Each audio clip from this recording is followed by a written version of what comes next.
మధ్య రేణు దేశాయ్ పెడుతున్న ట్వీట్స్ చూస్తుంటే ఆమె ఇష్టం లేకుండానే పవన్ నుండి విడిపోయిందన్న విషయం తెలుస్తుంది.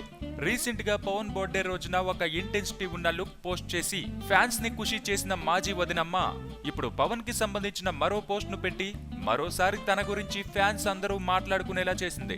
అయితే దానికి కారణం ఆమె పవన్ ని మర్చిపోలేకపోవడం ఒక్కటే కాదు, కొడుకు అకీరాని పవన్ రేంజ్ హీరోగా చూడాలని.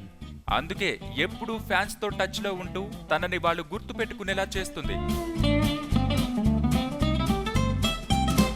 అయితే అకీరా నందన్ నటించిన ఇష్క్ వాలా లవ్ సినిమా ప్రమోషన్స్ లో యాక్టివ్ గా పాల్గొంటున్న రేణు పవన్ పేరు చెప్పి అందరి అటెన్షన్ తన వైపు తిప్పుకుంటుంది. అయితే మరో పక్క పవన్ కూడా తాను నటిస్తున్న త్రివిక్రమ్ సినిమా ద్వారా అకీరాని తెలుగులో అఫీషియల్ గా ఇంట్రడ్యూస్ చేయడానికి రెడీగా ఉన్నాడు. సో మొత్తానికి విడిపోయిన ఈ అమ్మా నాన్నలు అకీరా గురించి కలుస్తున్నారు. సబ్స్క్రైబ్ చేయడం మర్చిపోకండి. వీలైతే లైక్, కుదిరితే కామెంట్ పెట్టండి. ఇలాంటి ఇంట్రెస్టింగ్ బ్రేకింగ్ బిగ్ న్యూస్ మాకు తెలిసిన వెంటనే మీకు తెలియజేస్తాం. మాతో టచ్ లో ఉండండి.